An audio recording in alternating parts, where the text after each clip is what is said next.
Volcanoes are very important today. They create, they destroy, and they are very complicated to understand. Modern day geologists still try very hard to understand everything there is to know about volcanoes. The more we know about volcanoes, the better life will be.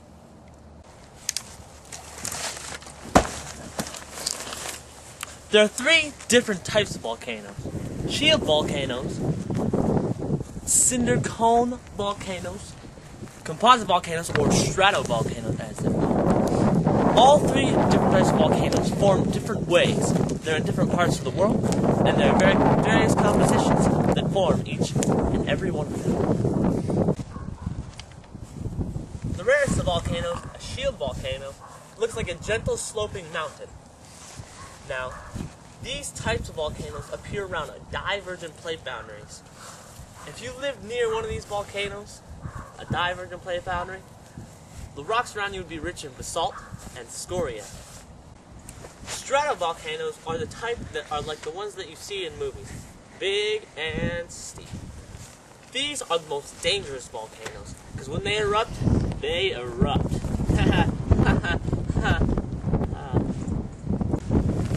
Usually when these types of volcanoes erupt, the top mountains will be blown away into stuff like this. Tiny little bits.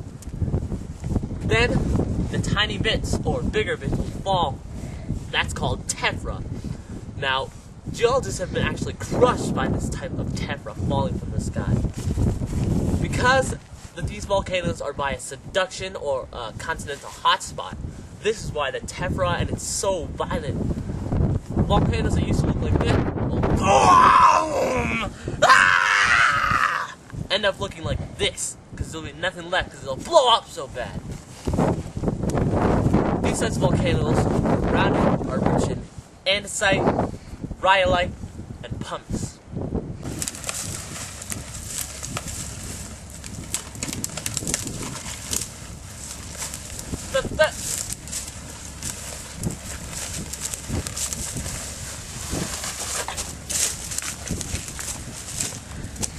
The third type of volcano is a cinder cone volcano.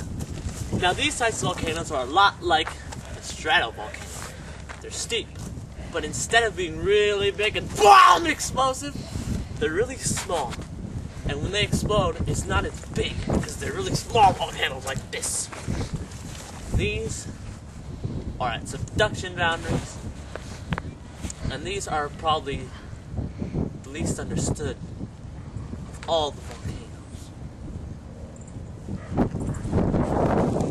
Now, we'll describe 5 volcanoes that have erupted in history. We'll have a couple of scientists explain what happened and when. Remember, these guys are geologists, so don't mess with them. Mama Tombo. Are we rolling? Sorry. My name is Dr. Ackley Clapp, and I am an expert geologist on the Mount Momotombo, located in Nicaragua. It is a stratovolcano, and this is a very young mountain. I mean, in geologic time, it's not that old at all. The last notable eruption was in 1905, when lava started flowing out and towards the northeast base of the volcano.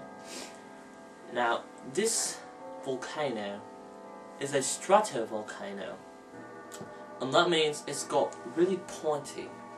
But not too long ago, in the late 1900s, 1990s, there was an earthquake, and a black plume of smoke came out of the top of it, and we geologists are brought up the earthquake, and we're puzzled, but this mountain is very important. It's very active, it's very dangerous, and it could be potentially disastrous.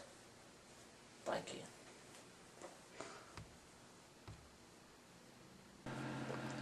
Fugo. Hot potato.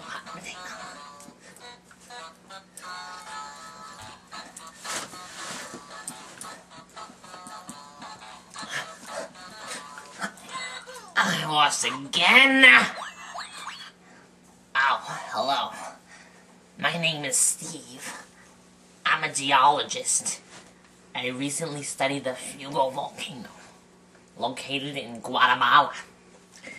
It's a stratovolcano, and from my research, I learned that the stratovolcano, see, my research, that's me.